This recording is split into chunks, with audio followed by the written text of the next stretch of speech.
Welcome. In this video, I'll show you how to install BFD Player, set up BFD Player, show you how to use it, as well as give a small review at the end of the video.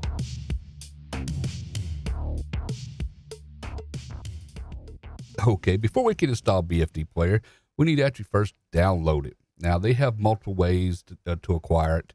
You can use their link here and put in your email address and name and country and click submit, and it'll send it to your email, and you can download through that link that they send to your email. Now, I don't use that way since you're going to have an InMusic account, and you're most likely already using InMusic product anyway, like in PC Beats. I recommend just to actually go and get the InMusic Software Center. Now, I'll provide links for all these down in the description below. And like I mentioned, you will need an InMusic account, which is completely free. And like I said, link for it will be down in the description below. So download the InMusic Software Center and install it. Just let all the defaults go through. And create you an InMusic account.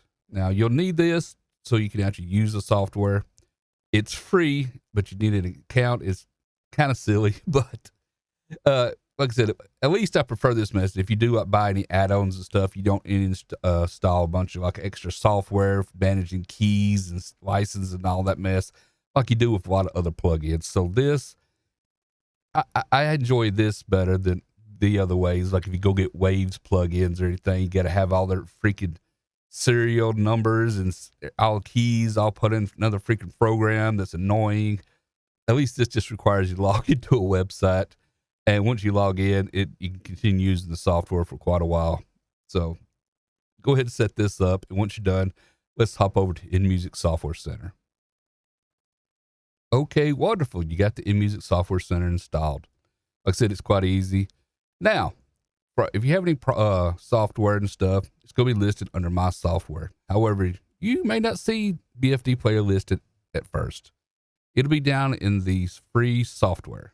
Now, it shows up mine under My Software because I already have it installed, obviously. So go down to free software, and you'll see it listed. First, it will say download instead of saying open like mine does. And you'll need to download two parts, the BFD Player itself and the core library. So download both of these first. Then the second step is to install each one of them. So download both, then install both. Installing BFD Player, then the core library. It's pretty simple. When it comes up, just click next, next, next on everything until you're done and you're finally finished. And then we can go in and actually start using the software. And I'll show you how to set it up in MPC. Now that you have BFD Player installed, you may not actually see it when you go down to actually find it under your plugins list. And that is a VST plugin. So you will not find it within the MPC plugin list. So what you need to do, since you probably don't see it, and for good reasons, is go up here and click on the little hamburger icon, as I call it. Go down to Edit and go to Preferences. All right. Then go down to the list where it says Plugins and click on that. Now, the first one I have on top of my list is actually the location for it. It's under Program Files, Common Files, Steinberg VST2. Now, that's not a common place for a lot of my VSTs to get installed, so I have a little trouble finding it myself. But yeah, put that directory in there and just add it. Once you do, click Scan New, and it's scan for all the new plugins. And once you get that done, you can then click OK to close it out. And you will then be able to go over here and click on plus sign, pull up your plugin, open your list here, go down to VST and click on BFD Player and click Select. And once you got that done, it's just a matter of opening up BFD Player. And as you said, like I mentioned earlier, it will want to check to make sure you're registered every time that you first started up in each new session. Now, once you get the session going, it doesn't do that. It's just the first time. Now that we got that done, now I can actually show you how to use the program itself. Now, when you first get over here to it, you got a few setup options. Let's click on the little icon down here. And we only get the core library installed at the moment. Now, on the actual standalone version, you'll have the option for different type of MIDI inputs when you click on that little gear icon. And if you're using it for standalone, you pretty much already know how to do that. So I'm only going to cover the VST portion of it. Alrighty. So, presets. We click on that. We've got a few presets you could use. Like the key map, it covers quite a few different things. I prefer just to use the standard BFD player key map. It has a few other little profiles and stuff and perspectives, drummers, audience. I don't know what the difference between the drummer and audience is, and I haven't been able to notice. But the key map's the main one. If you got a different type of like drummer type sets or keyboards, you can choose different key maps from it. And you can save your own user presets. Alrighty. Now, by default, you get the core library. And the core library is actually really decent, especially the 80s lover drum kits. Let me just play you a sample of that. Load it up. You double click on it to load it. And you click the little triangle play button over here. Yeah, it gives you a good example. The 80s lovers identifying it nailed it spot on. It is actually very 80s. It's actually a really good set. I've used it quite a few on some songs I'm working on. Now, you got different little presets for the core library, and to be able to see the difference, let's pull up the show mixer view here. So, like I said, we're on 80s lover set at the moment. You can adjust your tone for it. For example, let me play a set again.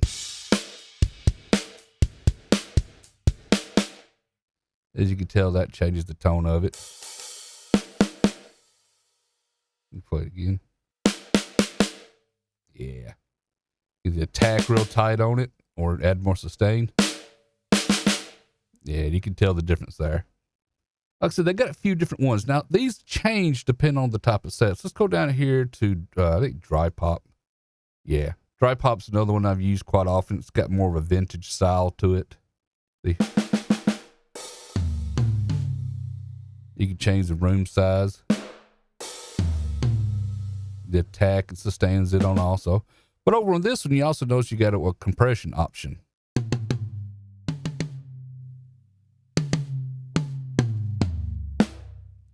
And get a more modern sound style. Or make it sound more vintage. Like I said, I find this very useful. And like I said, each one of these, like Keep on Rolling's a country style one. I don't use. But you go over here, you got Blessed Catastrophes, like a 2000s, pop rock type. Confidence Issues, 90s, like California radio for like punk bands and stuff. It's like a hard rock one here with Davey Big Boots. Basically just presets. Let me click on another one. Like I said, when I click on Davey Big Boots here, it has aggression, angry mids, and you can play around with these and adjust them, make it sound the way you want. Now, what's really good about this is you got all these other options. You can adjust how you mixes the rooms. Let me go back to 80s Lovers. Got some ones I want to demo to you. See, like your speakers, your speaker width, microphones, your mixes and everything to get the sound stuff you want out of them. All right. And if you go down here, you'll notice also you can adjust the pan on the drum tops. You can tell that can go one side to the other. And as well, you can adjust the gain on them.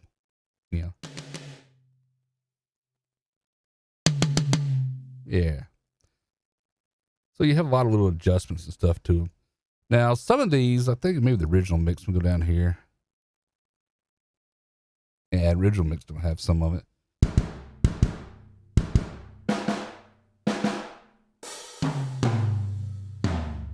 Yeah, just different types you can adjust.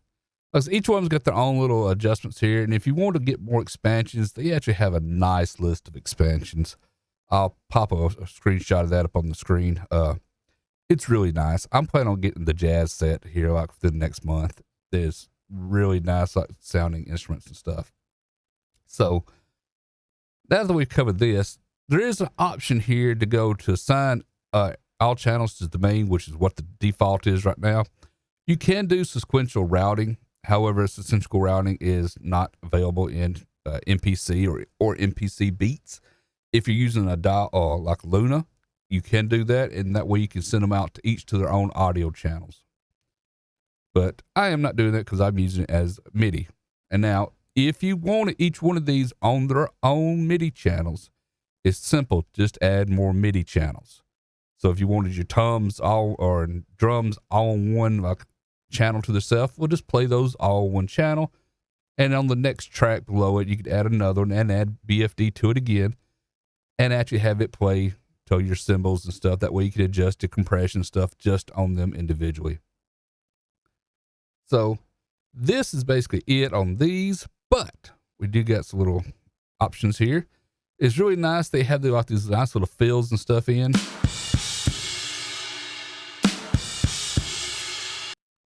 It's pretty nice. You got all these different types. You can go through here and find your timings that you want, like you want a swing timing.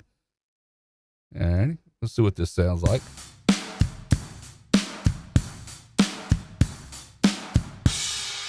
Nice, very nice. Okay. So I got all these different swing types, like genres, libraries. And then when you buy the expansion packs, you actually get more and more of these to be added on. Now, you don't have to use these, but maybe you like it. Maybe you want to keep it. All right. So then you can like drag it down here. That way you can have it play on your timeline, but from inside the plugin itself. So that way, if you want to hear what this sounds like before you try to import it over into your session, you can quite do that. So it's quite pretty easy that way. Now, if you're in MPC and you want to keep this on top, use the arrow to keeps it on top here. There is an annoyance to just dropping these tracks, which you absolutely can do into MPC or MPC Beats. As you know, to get it right here, we drag it over. It'll give you the pop up saying, hey, you want to drop it on sequence 2? You're probably thinking to yourself, no, I want to drop it on sequence 1. Because that's what the program is you're working on. Unfortunately, since all these tracks in BFD player here are actual MIDI files, you need to drop it into sequence 2, at least in MPC and MPC Beats. So drop it onto a second sequence and let it go ahead and do that.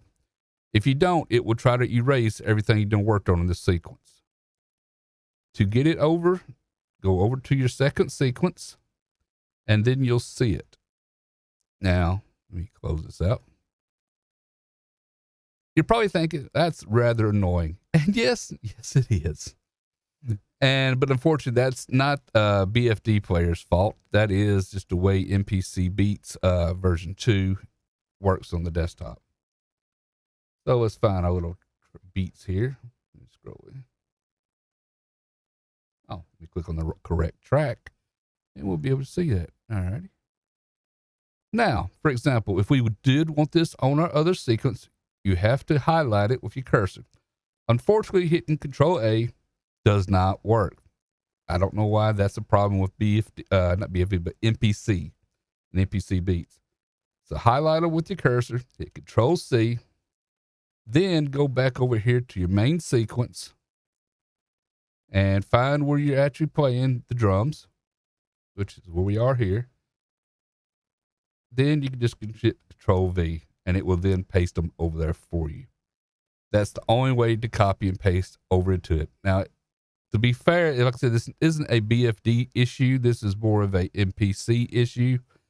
But MPC does this with all MIDI stuff. For example, if you accidentally dropped an entire MIDI song over onto MPC, you don't want it to contaminate or override your current project you're working on. So that's kind of the way it does it. And to get it to open back up, just click on it again. Like I said, boom, it pops up back where you are. Of course, you got your gain right here, a few other player options. After you figured out you like that track, you can just delete it. Click delete, good to go. Like I said, these are all MIDI files. That's why they're very small. And when you actually do get more expansions and stuff, they'll all appear on this list over here as well. Okay, so what is my final thoughts on BFD Player? And I've been using it about a month and a half now, and I really, really do like it. I like that the fact that I can take a lot of old music stuff I worked on in the early 90s that is actually, MIDI songs and stuff, and my drums still pretty much align pretty well. So there's isn't a lot of difference in the drum set. So if you, set up something like in the 90s when you was playing on Cakewalk like I was, and you took that drum track and you brought it over here, most of the things sound pretty much the same. Now, there's no cowbell in this one. I think that's probably a good thing. Too much cowbell in the world. But other than that, the sound quality of these things are just absolutely amazing. The only thing is you currently only have limited to about 3 toms on the set, and that's a limitation to BFD player as far as I can tell. I would actually like to add a 4th tom, but really, I don't think it's needed. I do know they have another plugin like BFD 3.5, not BFD player, and it's more advanced, and that's something I may look at, into, later down the road. But currently, BFD player is just sweet, and I really do like it. I do plan on getting the jazz sets. I like both the jazz sets that are out, so at a price only like less than $20 each. Of course, that's the price here in the Philippines for me. I don't think I could beat that. That's just a really good deal. And I've listened to them, the samples and stuff they got on the jazz sets, and they are also really, really good. My favorite set out of the bass core library is the 80s Lover set. If you listen to a lot of 80s music like I did growing up, yeah, they nailed it. They nailed it really good on that one. Other one I use a lot, I think I might have mentioned, is like the dry pop. I used it quite a bit. It also sounds really, really good, although I do end up adding a lot of compression and stuff on it.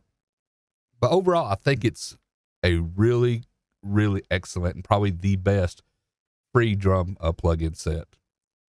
And I mentioned earlier in the video, there is a standalone, which looks exactly as the regular BFD player. That way, if you're using some of the drum sets that InMusic produces, the MIDI drum sets, that you can actually play through it. And that way, mix it all into the other DAWs and stuff you want to. But MPC I use is more MIDI focused, so that's pretty much what I'm, focusing on. Now, the only real annoyance I have with it is the fact that every time, like I said, I go to open it up, it wants to keep checking, and it takes a while to check to make sure that I'm logged into InMusic. MPC normally just logs in pretty much instantly, and I very, very ever have an issue with it. And as long as I keep it open, it doesn't keep checking it over and over to see if I'm logged in. But if I start a new session, even though I did not close MPC, BFD player will want to check again. And it's slow when it checks. Sometimes it's like 30 seconds to a minute for it finally logs in. Sometimes it's pretty fast. That's annoying if you have internet issues. Now, like I said, I don't understand completely why they do that. Being that it's free, if you're just using the free set, don't check. Now, if you're going to use the other ones, I'm all, like the expansions, if you purchase those, 100% understand you want to check to make sure I'm actually the person using those expansions that paid for the expansions. I get that, but on the free one, I wish they would find a way around that. That is just super, super annoying. And that's only the really downfall to it, other than not being able to add another tom to the set, that I found the downfall of the plugin set. But other than that, it is, like I said, it's probably the best drum set, virtual drum set that you can get. But anyway, that's it for this video one. Hope this video was helpful and hope you liked it. If you did, how about giving me a thumbs up? Thumbs up is always highly appreciated. Now, if you're not a subscriber to my channel yet, now's the time to subscribe. Subscribing is free. It's for you. It lets you know when I release more videos. Until next time, everyone, thank you for watching.